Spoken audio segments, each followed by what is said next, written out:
Hey guys! Today, we're going to be looking at a letter written by a German soldier named Joseph Hirtreiter. He served with the Pioneer Battalion 223 within the 223rd Infantry Division. He fought on the Eastern Front and would actually be killed in action less than a year after writing this letter.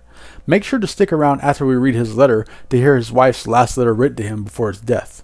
So let's go ahead and get started with Joseph's letter. It reads, Russia, 13th of November, 1942. My dear good Paula, after a long time, I have longed to receive your dear letter. It was a great joy for me when I received a letter from you from home today, Friday, November 13th. Dear Paula, thank you very much for that. I have been eagerly awaiting and reading your letter and have learned many things from your letter from home. Dear Paula, with longing and a joyful heart, I reach for the pen to write you a few lines. You write how much you would like to talk to me again, and I can't believe it when I think about where I am right now, how I got here. I know it cost a lot of money back then, but there was a time when you could still come to me and I could come to see you, and we could talk to each other. That was still a nice time in Riza. I think back to the Sundays when we could be together, and what you brought me and everything you did for me. Dear Paula, I can sympathize with you, but unfortunately, it's all over. I have a word or two to say about the news from your neighborhood. It's strange what some people come up with and think they can do anything. I don't know what's wrong with Mayor Seitznitz, but his behavior is mean. There's always something going on at home, and there are still people who are obviously doing too well. I, on the other hand, know what war means. At home, many people don't know what it means to have no food, no bed, no peace and quiet, and not to be able to be with your wife and children at home. Many have no idea what it means that an enemy bullet can hit you at any moment. We are 16 men who have been assigned to the company as replacements. After a few days, 6 of my men had to go to the front, and within a week, we had 2 of these 6 men who were lost, and a dead comrade who we have now laid to rest with full military honor. Dear Paula, this war is tearing everything apart and destroying everything.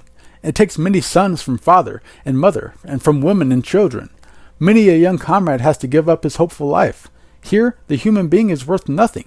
It doesn't matter what he does. It's all about deprivation, sorrow, and misery. We are still in the same place as I wrote to you before.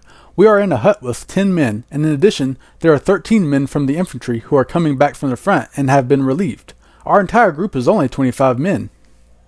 The accommodation here is about the same size as our little room at home, and we can hardly move around here. It's impossible and uncomfortable. And you don't have peace day or night. The lice and bed bugs, everything is lice-ridden, and once you have these beasts in your body, you can't get rid of them. Dear Paula, it is the fate of every single person to have to go through something like this, and who knows what else you will experience.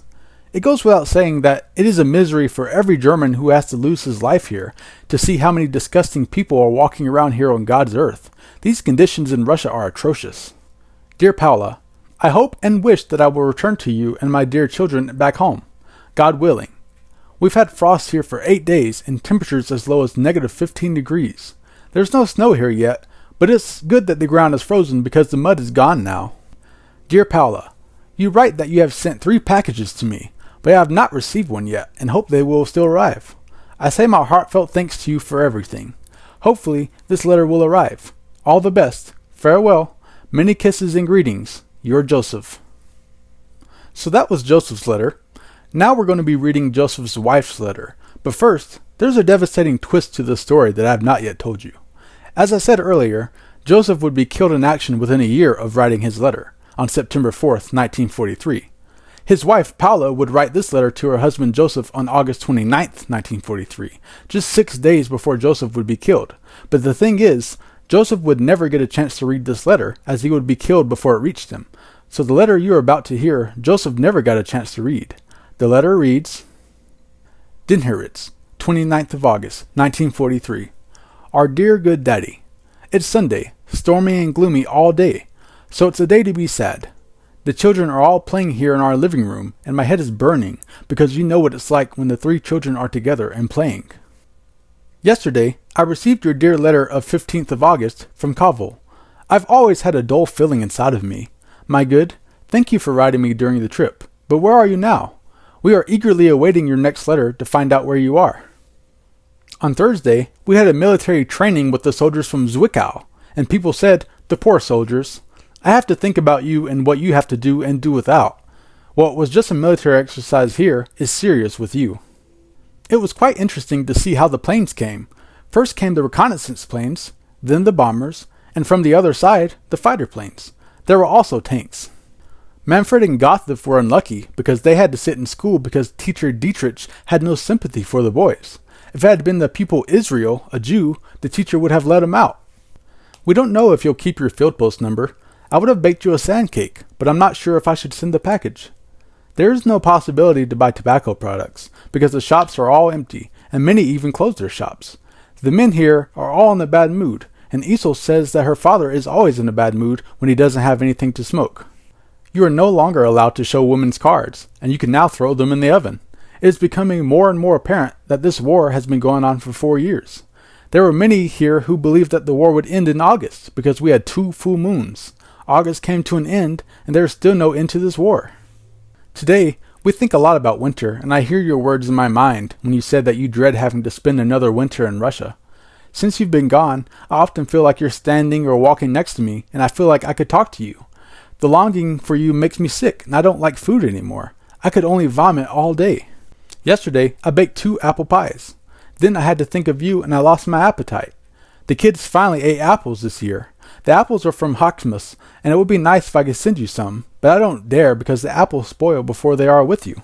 In the living room, we have a lot of flies, and you can only see black. The children beat many flies to death. Supposedly, you should put up tomato cabbage, because the flies would sit on it. But so far, I don't see a fly on the tomato cabbage. It's midnight now. I'm going to feed the rabbits and then go to bed. Yesterday afternoon, we thrashed grain at Hoxmus, but not much will be ready. He went to Dresden on Friday and won't be back until tomorrow. Today, I heard on the radio that the King of Bulgaria has died. We have air raid alarms every night, but nothing serious has happened yet. May God be your protector, out there in enemy territory. I greet you warmly and full of love and longing. Your Paula, and the children. Goodbye at home. As soon as I have the messages from where you are, I will send you a card. So that was Paula's letter. Not long after writing this letter and sending it off, Paula would receive a letter from the company commander of her husband's unit, informing her of his death. Her letter would be returned to her. So that's all for this video. This is just one of the many stories that shows how many lives were destroyed in the war. I'm glad I've had the opportunity to share this one with you guys. If you enjoyed this video, please make sure to support it with a like, and make sure to subscribe if you want to see more content like this in the future. Until next time.